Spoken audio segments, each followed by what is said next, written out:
Hello and welcome. It is Eric Erickson here, the Eric Erickson Show across the nation from Atlanta, Georgia. Oh my gosh, just struggling to get to the weekend here.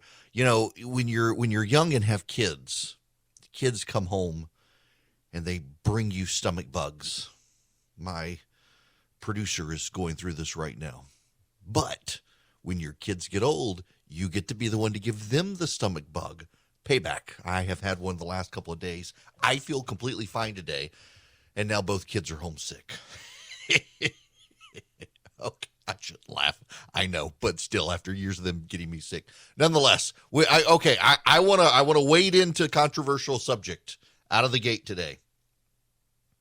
I want to explain to you the Biolabs stuff because I've been talking about it a little bit here and there. The QAnon folks have latched onto it in large part because of some of what Tucker Carlson is saying about the Biolabs. And so I've done my homework. And I want to explain this all to you so you understand what actually is going on. Now, I want you to notice a pattern here. I'm not talking about people who believe the election's stolen. Make sure you understand, I'm not talking about people who believe the election is stolen. I'm talking about the people who believe the election was stolen because the Venezuelans, the Iranians, and the Chinese hijacked electronic voting machines. There are some people who believe that the electronic voting machines were rigged to throw the election to Joe Biden. Much of that comes from disinformation, a lot of it peddled by Sidney Powell and others who are all being sued in court now for making those claims that were not true. Regardless of whether you think the election was stolen or not, the electronic voting machines had nothing to do with it. Now, was there fraud? Was there ballot stuffing? Was there ballot harvesting? We can discuss those things. Well, I don't really want to. I'm just saying they're up for discussion. But what really isn't up for discussion is that the electronic voting machines were somehow rigged to throw the election. But the people who believe the voting machine aspect of it are also some of the loudest voices now that Vladimir Putin is justified for invading Ukraine because the United States is operating bioweapons laboratories.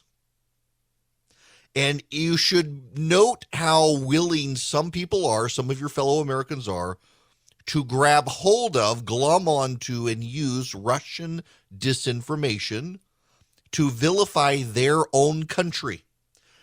Some Americans' contempt for the United States is so strong, they would rather believe Russian lies than believe the truth. You do need to note that.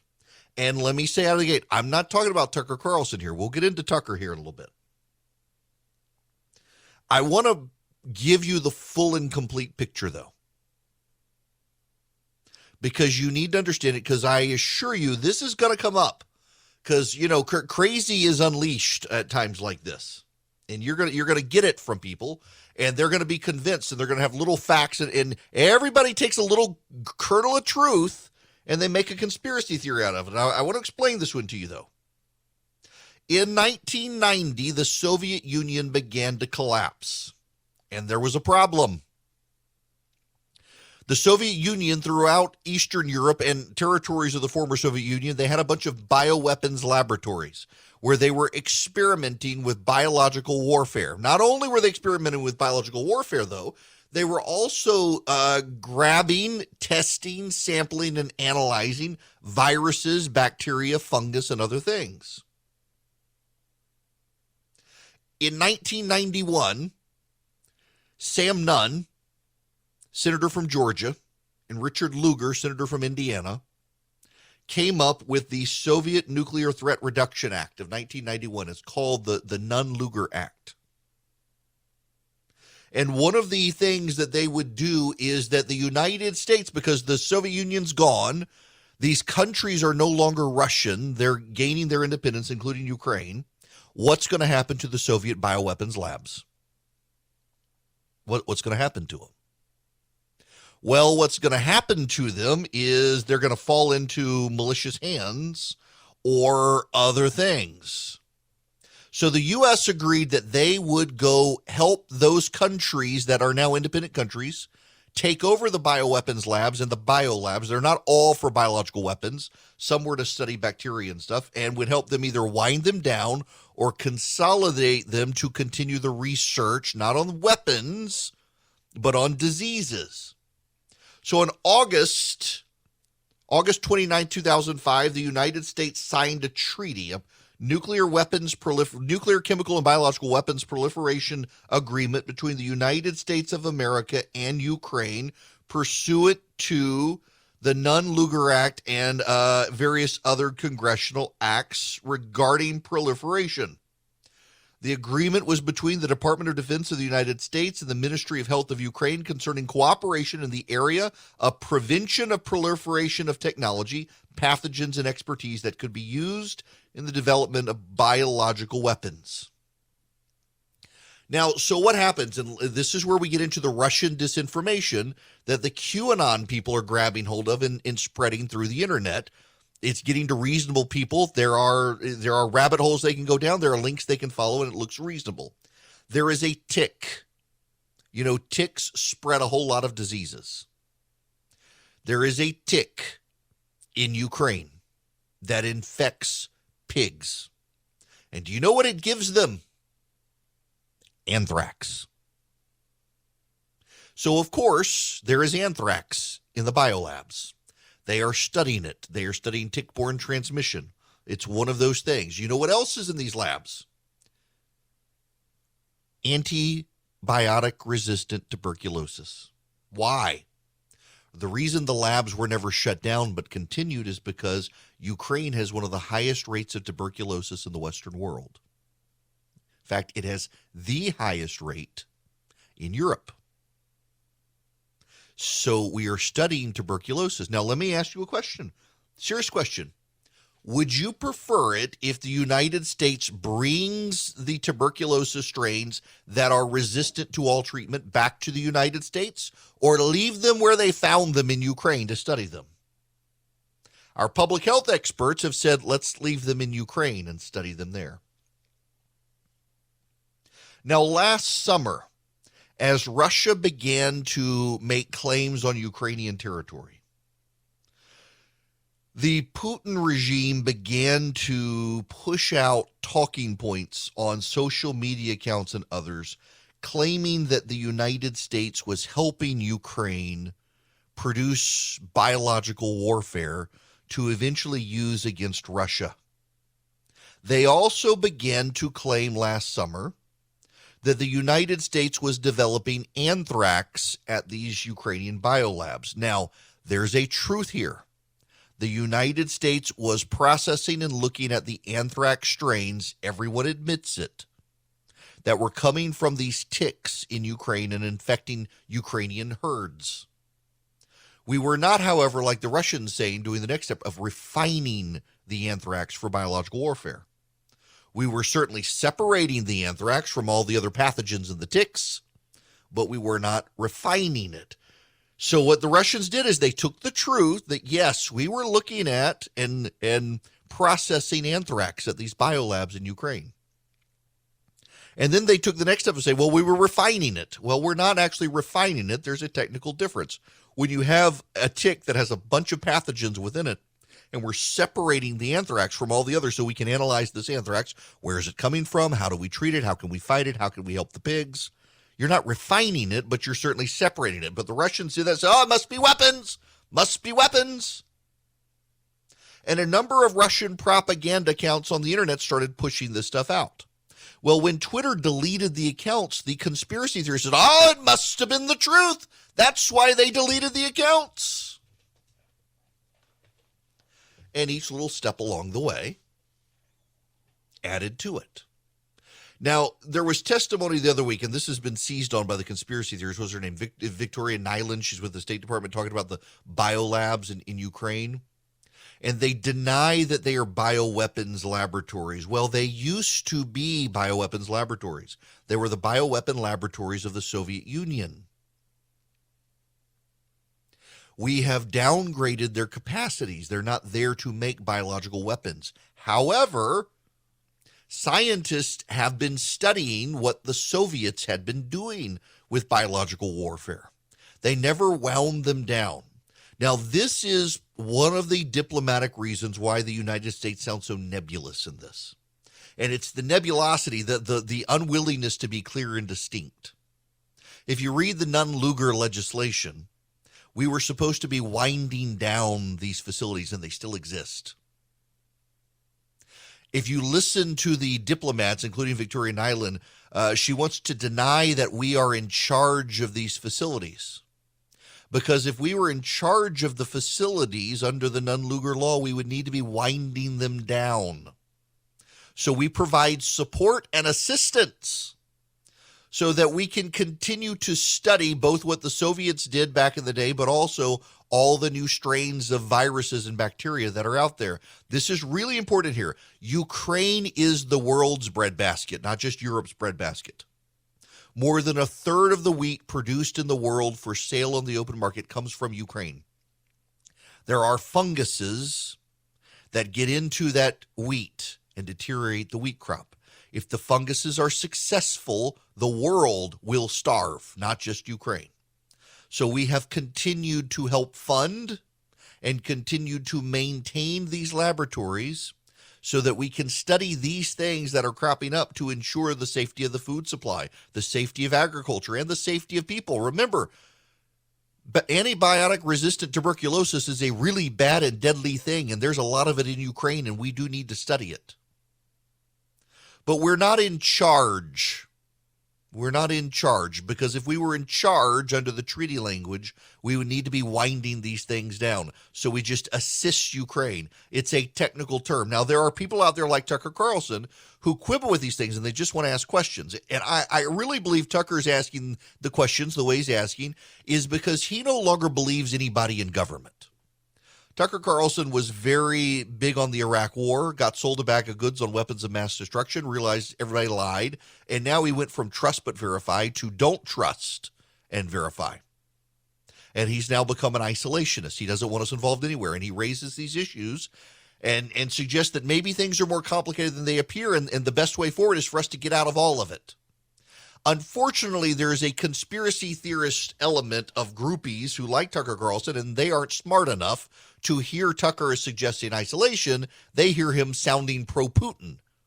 And so they glom on to the pro-Putin talking points and make mountains out of molehills. They really believe the United States is running bioweapons laboratories. What is notable here is that Vladimir Putin made his case for the invasion of Ukraine weeks ago.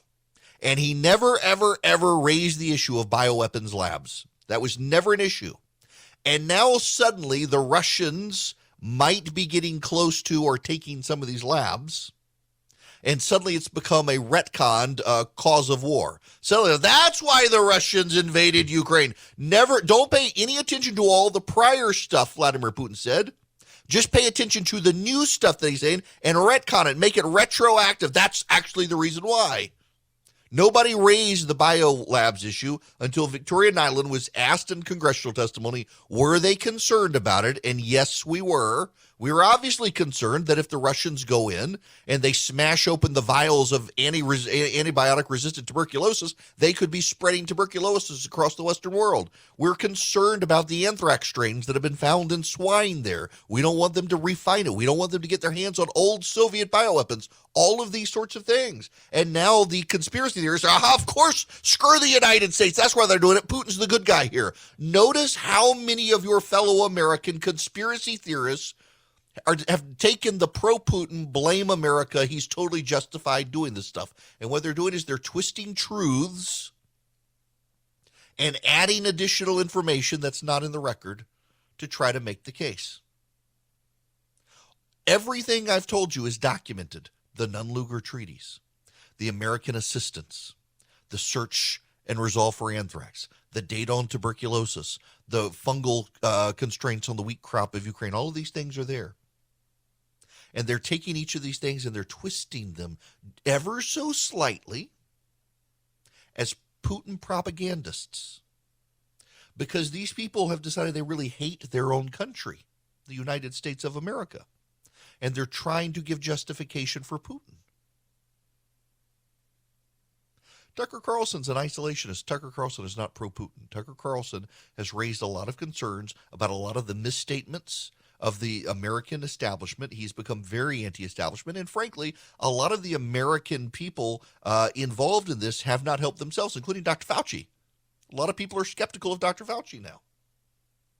But these conspiracy theorists aren't as smart as Tucker Carlson, and I think they've misinterpreted Tucker's isolationism for being pro-Putin, and they've become pro-Putin. The reality is there are biolabs in Ukraine. We do not run them. We provide assistance. It's a technicality based on treaty language, and it's to study the fungus, the mildew, the mold, the bacteria, the viruses, and even the old Soviet bioweapons that are there to see what they do and can we provide antidotes and cures. There's nothing really sinister about it unless you have a sinister mind. But then that's on you. It's not on reality. Hello there. It is Eric Erickson here. The phone number is 877-973-7425. Well, let's see if I can do this. Ray? People will come, Ray. They'll come to Iowa for reasons they can't even fathom.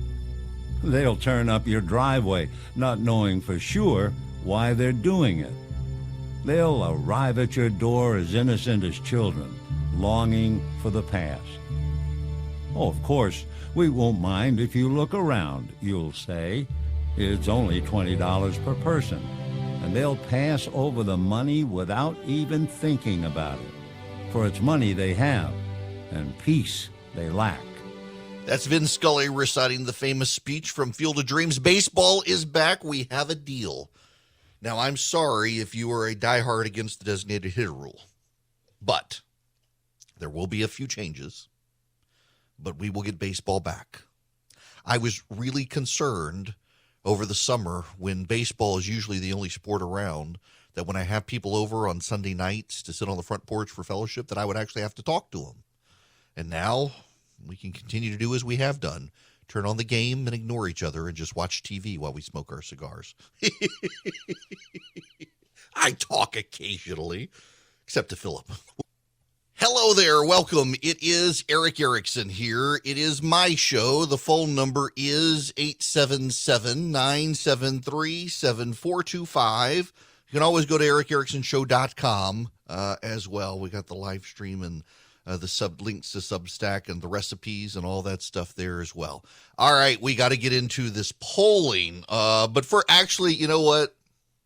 Before we get to the polling, I need to just note that Jussie Smollett, as Dave Chappelle would call him, Juicy Smollett, according to the Babylon Bee, he's going to be forced to share a jail cell with his own attacker. You know, he was beaten up, claimed it was MAGA supporters. Well, now he's going to have to share a jail cell with the violent MAGA supporter who beat him up, which turns out to be himself. And, you know, he continues to claim it's not true. He didn't do it and all of that. But, yeah, he very clearly did. The guy clearly has some issues. Now, this is from the Babylon Bee. People are protesting in the streets today after human rights groups revealed Jussie Smollett will be forced to share a jail cell with his racist attackers. This is an outrage, said Reverend Jesse Jackson. Not only was Mr. Smollett attacked by hateful racist bigots who want to tear our country apart, but now he has to share a jail cell with them. This is cruel and unusual punishment. This is the kind of thing that happens in our white supremacist country. Send me money. Well done. Well done. Oh, the poor guy. Well, there is doom. There is doom and gloom for the Democrats out there. Doom and gloom.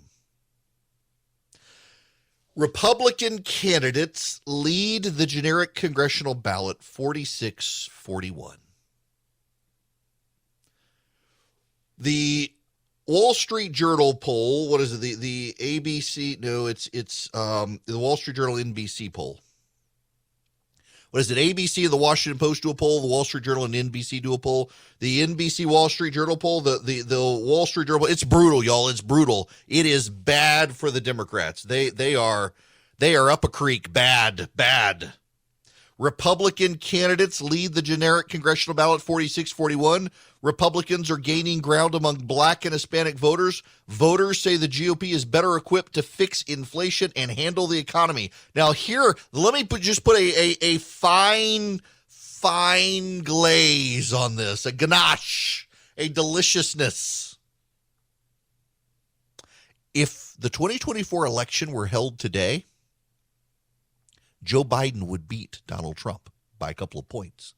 But Republicans would wipe out Democrats in the congressional vote. In other words, what this should tell everyone is that the January 6th nonsense that the media has spent so much time on isn't going to work. Voters do not connect Republicans in general to Donald Trump. They don't like Donald Trump. According to this poll, they don't care for Donald Trump. They don't like Joe Biden either, mind you. But they don't tie Republicans to Donald Trump in the way the media has wanted them to. In the 2022 election, the Republicans have a 5-point lead on the generic ballot, and given their choice, a majority of voters in the country say they would prefer Republicans in charge of Congress right now, but they would still prefer that Donald Trump not go back to the White House. Let me just give you an idea of how brutal these numbers are. 56% of voters find a negative view of Joe Biden. 59% disapprove of his handling of the economy. 63%, yes, 63% disapprove of his handling of inflation. 57% say he is not a strong leader. Voters favor Republicans on education, crime, inflation, and even foreign policy, while they also think that Joe Biden's done an okay job on Ukraine. This is really bad. The Democratic advantage over Republicans is narrow on COVID. They have a 16 percentage point Democratic edge on which party would handle the pandemic better, but that's down 11 points.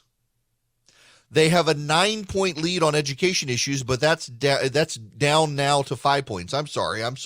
I read that wrong. They had a 16-point lead on COVID. It's down to an 11-point lead. They had a 9-point lead on education, down to 5 points. When asked, pay attention to this one. When asked about which party was best able to protect middle-class families, the 5-point advantage Democrats had 4 months ago evaporated, and the parties are tied. Voters gave Democrats poor marks for handling inflation and the economy. 50% cited as the top issue inflation. Ukraine was number 2 with 25% of voters concerned about it. A majority of voters, 63%, said they disapprove of Biden's handling of inflation. 47% of voters said Republicans were better able to handle inflation compared to 30% for Democrats. More voters say the Republicans had a better plan to improve the economy, 45-37. Even though Mitch McConnell and Kevin McCarthy have advanced few specifics, voters just can't imagine it would be worse than what the Democrats have already proposed. Goodness gracious. Now listen to this. The mood of the country hasn't gotten any better since the last poll. In fact, it's gotten worse, says Democratic pollster John Anzalone, who is the lead pollster for Joe Biden's 2020 presidential campaign and whose company conducted the Wall Street Journal survey along with Republican pollster Tony Fabrizio. The challenges for Democrats haven't significantly changed how voters said they expect to vote this year. 46 Republican, 41 Democrat. Gains for black and Hispanic voters for the Republicans. A 5-point edge compared with a 3-point lead in November. Democrats currently hold a narrow edge in the House and control the Senate 50-50. One bright spot is Joe Biden handling the Russian invasion of Ukraine, but a majority of voters say Republicans would even do better at foreign policy.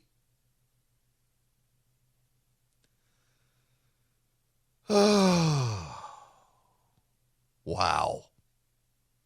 This is bad for the Democrats. This is just delightfully bad for the Democrats. I mean, here's the thing. Listen to this. Listen to this. Democrat, pay attention to this one. This is, if you want the doom number, the doom for whom the bell tolls, the doom number for the Democrats, this is it. Democratic margins have eroded among black voters who favored a Democrat for Congress by 35 points in the new survey. They favor Democrats by 35 points. Why is that doom for the Democrats?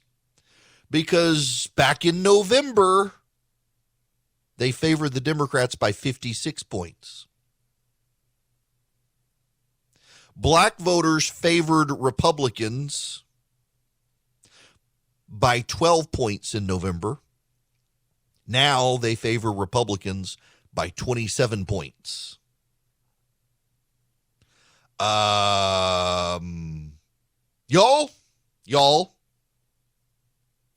that's bad. That's bad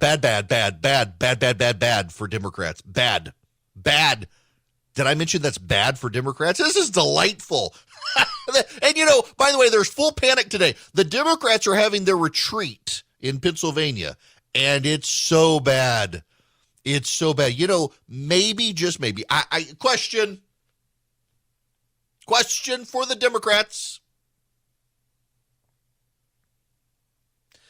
Do you think maybe instead of telling people they should just go buy a Tesla, maybe you should suggest something else? Maybe, just maybe. Here's the new spin for the Democrats. And this is important. You need to understand this because you're going to start hearing this. The Democratic popular vote margin in 2016, 2018, and 2020 was 5 points on average. That's a lot of ground for Republicans to make up in 2022, and it'll be harder for them given they're doubling down on MAGA stuff. Now, this is from Simon Rosenberg. He is a progressive in Washington, used to be at ABC News, founder of some new Democratic group out there. And this is what he says. What is the NDN group? Yeah, this is his spin. These new Democrats, the Democrats had a 5-point voting margin in these last elections, 2016, 2018, 2020. So there's no way Republicans can make up the ground on this. You know what? In 2004, 2006, and 2008, Democrats averaged 4.3 points.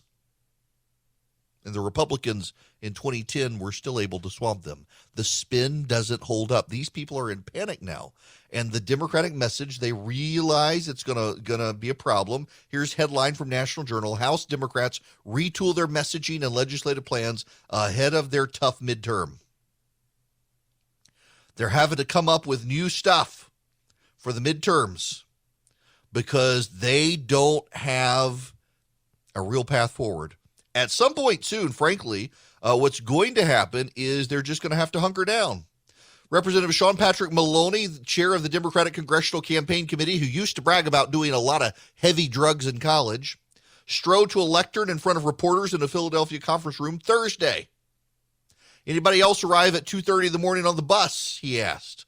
Maloney and the rest of the House Democrats arrived hours late to the 3-day conference after staying up all night to fund the government. It was a less than auspicious start. The Democratic agenda is popular and polls well, Maloney says. The Democrats all say it's popular and polls well, but they're going to stop calling it Build Back Better. They don't have a path forward. They don't have a path forward, and they know it. At some point, their message is going to go from, you should vote for us, we'll give you Build Back Better, to brace for impact. And they're going to be telling their own voters that, no one else. This isn't good news for the Democrats. Now, let's get in some phone calls here before I go to commercial. Lauren, you're going to be up first. Welcome to the program. Hello, Mr. Erickson. How are you? I'm good. How are you? I'm doing well, thank you. Hey, my question was, if Ukraine is the number one supplier of wheat to the world, how hard would it be to get Kansas and some of the other wheat-producing states to step up and actually fill that niche? It would be a little bit hard, largely because of the way purchases work. A lot of from what I was reading yesterday, Egypt, for example, Egypt and much of the Middle East depends on Russia and Ukraine for their wheat. We produce enough wheat in this country that we are not going to have to worry. The Western Hemisphere tends to get its wheat from North America. The Eastern Hemisphere tends to get its wheat from Ukraine and from Russia. China is going to have some problems in this situation because China actually imports a lot of grain from Ukraine now. So we're not going to have the problem. Now, could we switch? I will tell you one thing we ought to do, to be real honest with you, is we should drop ethanol and drop the corn crops for ethanol and convert that over to wheat. We should be growing more wheat in the country right now. But the problem is you got to make those changes real quick for the fall harvest. And so changes need to be made very quickly in this country. And I don't think it's going to happen. But luckily, you and me and everybody listening right now in the United States, we're not going to be as impacted as much as people in Europe and Asia because we will just consume our domestic wheat here and not sell so much on the open market abroad. The farmers actually will benefit some because the export prices for wheat in this country, the futures market's already gone through the roof, and that's gonna benefit us to some degree. Back to the phones. Kim, you're going to be up next. Welcome. Hi, Kim. Hey, I'm so sorry. I apologize. That's okay. What I was telling the man I talked to, I don't see the support for Biden. Now, it may be where I am. I don't see the support. I don't understand the support. I cannot, I sit there and when I would talk to somebody, a Democrat or a liberal, and they'll try to say the gas prices are not because we shut down our pipelines, and I'm looking at it from an economic standpoint. I'm like, okay, wait a minute. I buy a product close to me. Or I buy a product that's overseas. Same price on those products. Which is going to be more expensive? The one overseas. And why can't they get that? I'm not seeing the support like I would see all these people fighting, saying Biden, Biden, Biden when the elections were going on Facebook. And I got so sick of the negativity. I've deleted Twitter because I can't stand they hide behind their phones. Woman. I don't see it, and where is the support coming from? So you and I we're in the same general area. Yeah, I don't even people who I know who were Biden supporters, they're not really talking about him right now. They're doing their best to avoid it. And I think the polling shows that a majority of Americans overwhelmingly don't like him. The real question of the Wall Street Journal poll that really struck me is in 2024, nobody likes Biden or Trump, but there's a slight percentage that would prefer Biden to Trump, even though they don't like Biden. I think people are just exhausted. I really do think if the best thing that's happened for Donald Trump is he got a social media account suspended, and if he would just put his head down for a couple of weeks and not say anything, suddenly all these people would totally go for him because Biden would be the only thing on their mind.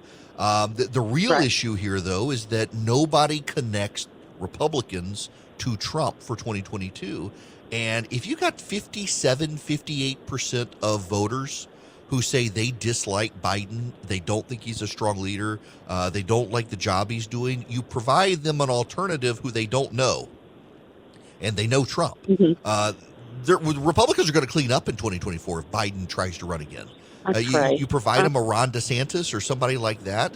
My gosh, it will be a nightmare scenario for the Democrats. And also, keep in mind here, Kim, I got to let you go here. Thanks for the phone call. The other thing you got to remember is that come 2024, the Democrats will be on defense for the Senate, trying to hold on to a lot of seats. Republicans won in the presidential race. That's going to be bad for them too.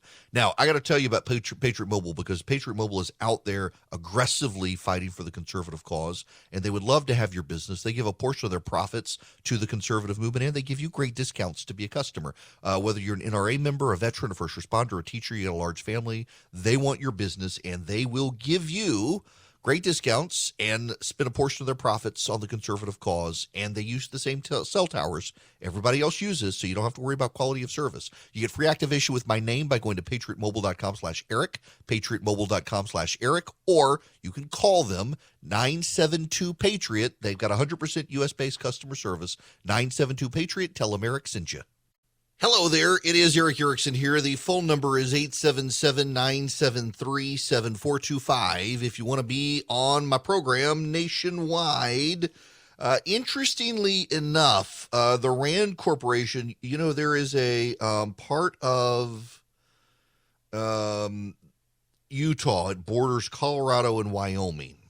And right there where Colorado, Wyoming, and Utah connect and up towards Idaho, the Rand Corporation estimates there are 800 billion barrels of oil under that ground, which is larger than Saudi Arabia's oil reserves. Maybe we should go get it. Maybe. One housekeeping note from yesterday. I was talking about HAVA, the Heritage Action for America. Great organization, good conservatives. And I mentioned them not scoring the omnibus. They reached out and said they did score the omnibus, which is great. But I'm glad they did. But that kind of distracts from my bigger point there is that they've got so many Republicans with such fantastic scores. I've always used HAVA as the benchmark for conservatism in the House. And when you got Kevin McCarthy and Elise Stefanik in the 90s, that's not measuring conservatism. Their lifetime scores are in the 50s and 60s. That's measuring republicanism.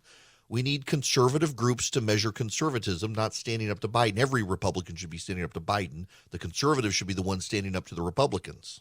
It's 2022. Things are still crazy. Things haven't settled down. And now you got the Federal Reserve and interest rates. You got the economy. You got inflation. A lot of banks won't even return your phone call. Let's say you're a small business and you need a loan for $750,000 or higher. You see an opportunity where banks, they don't even want to see you. You want to buy a building, you want to build a building, reach out to the Frost family at First Liberty Building and Loan. They've been helping small businesses become big businesses since the 1990s. They want to help you if they can. So spend 10 minutes with them. See if you're a good fit for them and they're a good fit for you. Their website is firstlibertyga.com. That's firstlibertyga.com. Again, you need a loan, $750,000 or higher. You're a small business and you see an opportunity to grow. Share it with the Frost family and see if they can help you. Firstlibertyga.com. That's firstlibertyga.com. First Liberty Building and Loan can help businesses nationwide become bigger businesses. The regular season is heating up. New stars are emerging, and that means more opportunities to win up to 25 times your cash on Prize Picks, the most exciting way to play daily fantasy sports. Just select 2 or more players, pick more or less on their projection on a wide variety of stats, and place your entry. It's that easy. Let it fly to turn $10 into $250 with just a few taps. Easy gameplay, quick withdrawals, and injury insurance on your picks are what make Prize Picks the #1 daily fantasy sports app. Watch your favorite players and get paid doing it this basketball season. See your entries make progress during the game or make new entries for the second half and the fourth quarter. 3-pointers, assists, rebounds, and everything in between are yours for the taking. Join the Prize Picks community of more than 7 million players who have already signed up. Right now, Prize Picks will match your first deposit of up to $100. Just download the Prize Picks app and use code GET100. That's code GET100 on Prize Picks for a first deposit match of up to $100. Prize Picks. Pick more, pick less. It's that easy.